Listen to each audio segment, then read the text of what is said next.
hindi kalooban ng inyong Amang nasa langit na mapahamak ang isa sa maliliit na ito. Hindi po ito sumasagot sa kagalingan kung yung isa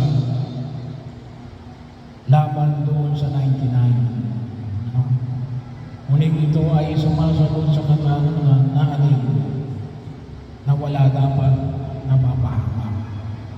Kahit isa, wala dapat napapahamak. At yun ang alin, yun ang kagustuhan ng Diyos, na huwag tayong mapahamak. Bahagi mo yun.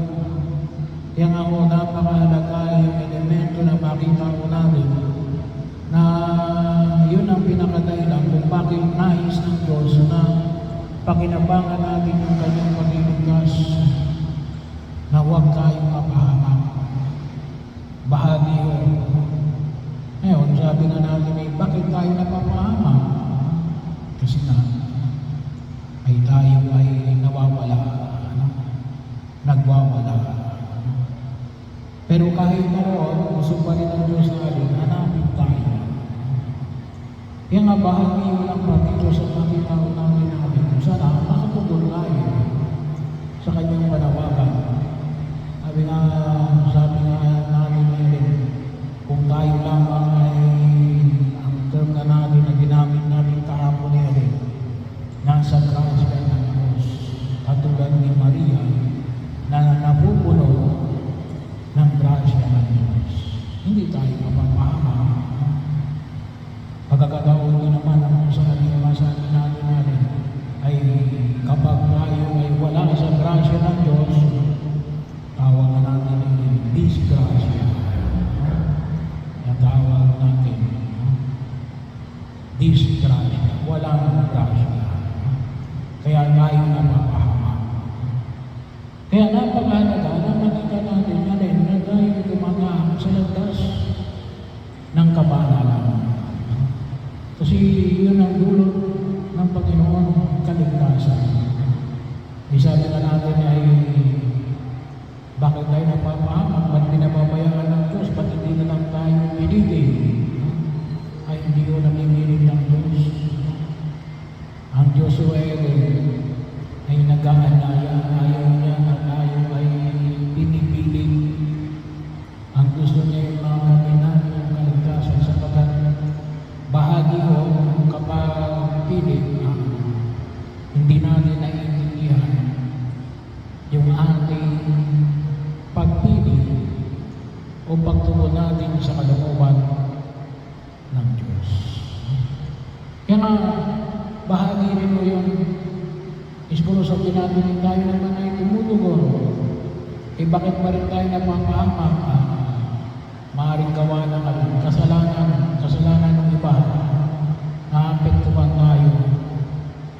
Kaya nga siguro sabihin nila, bakit tayo minamahal?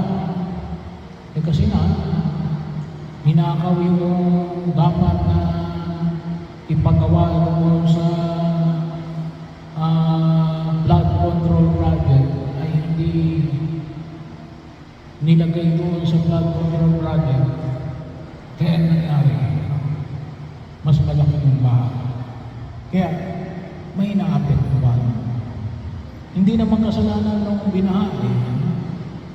Kaya sino may kasalanan? Yung nagnakaw ng pondo. Bahagi yun. Kaya nga kinakailangan natin na yung kabanalan. Hindi lang pwedeng kain lang ang banal. Kinakailangan din natin na yung iba ay makatulong sa panawagan ng Diyos. Mapili ang Diyos. Mapili ang kanyang kalooban. Kaya lang kapag sinabi natin, sabi na natin, yung kalayaan na pumili, yung isang kalayaan yun na hindi nagkaloob sa ating bilang mga tao at sana pahalagaan natin. Kaya lang, napakahalaga rin natin na kasi hindi natin pwedeng mapili kapag hindi natin kilala. No? Kung kaya napakalaga rin na makilala natin ang Diyos. Makilala natin ang kanyang mga utos. Kaya ang kaakibat noon, hindi lang tayo namin naaalala na pumili sa kanya. Ang kaakibat nito yan, makilala natin ang Diyos at makilala natin ang kanyang kalooban. Kasi or else, hindi natin siya pamipili. Kung hindi natin siya kilala, paano mo mapipili ang hindi mo kilala? Hindi mo siya kilala eh. Kaya bahagi rin na maakibat ng kalayaan na pumili ay mayroon tayong tungkulin na alin na kilalanin ang Diyos at ang kanyang kagustuhan. Kinakailangan natin na magnilay, mag-aral, makinig para maintindihan natin na ito, ang pinipili ko ay ang Diyos. At ang pinipili ng Diyos ay para sa ikaliligtas natin.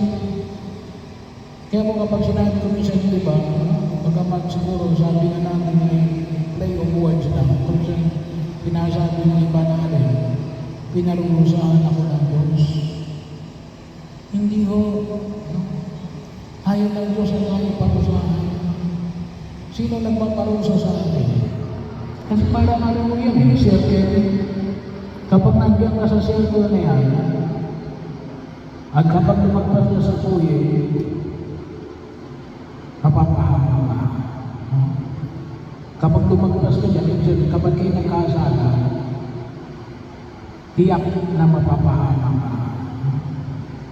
Kaya huwag kang lumabas dyan sa circle na yan.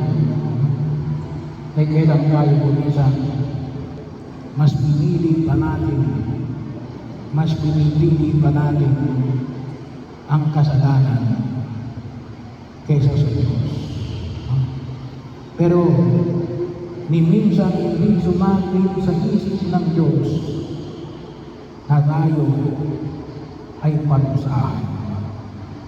Kasi yun ang kadahilanan ng kanyang pagliligtas sa atin. Kaya nga, yung panyaya na nais na ibigay sa paglilibang natin kahapon sa mahal na birhen ng Immaculada Concepcion na alin na napupuno ng grasya. Tayo rin, nais ng Diyos na mapuno tayo ng grasya. Ayaw ng Diyos na alin, tayo ay mag-disgrasya.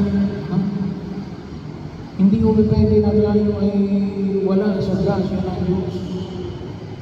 Sapagkat sa oras na mawala tayo sa grasya ng Diyos, mapapahamak tayo.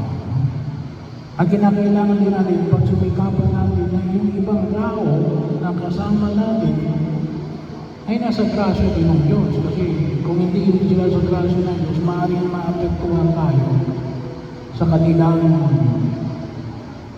mga kawalan ng pagtugon sa panawagan ng Diyos. Kaya mahalaga na patuloy natin kilalanin ng Diyos at ang kanyang kagustuhan.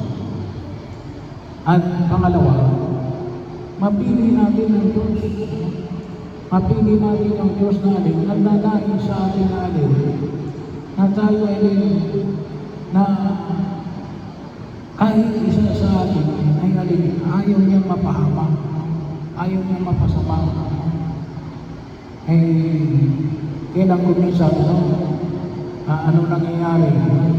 Maaaring hindi tayo nakikinig sa Diyos. Iba yung pinakinggan natin.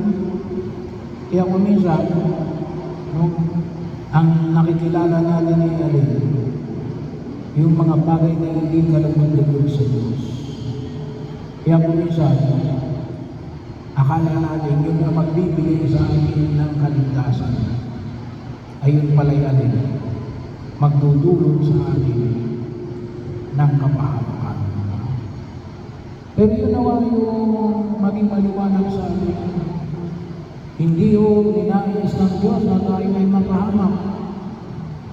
At nais rin ng Diyos natin na tayo ay magsumikap natin na gumawa ng paraan upang hindi tayo mapahamak at ang mga tao minamahal natin na nasa paligid natin ay hindi mapahamak. Kaya nga yung isa sa mga itinuturing natin na pamantayan, do no harm. Huwag kang gagawa ng ikapapahamak mo at ng kapwa-tao. Una digit sa lahat, yun ay galing sa Diyos. At kung tutusin ang alin, hindi lang sa pagkakaya ng Diyos sa mapahamak tayo. Ang gusto ng Diyos ay alin, makamit natin ang kaligtasan na dulot niya. At sa tema, sabi nga sa karamalan ng Mahal na Birhen Maria, tayo ay mapuno ng kanyang grasya.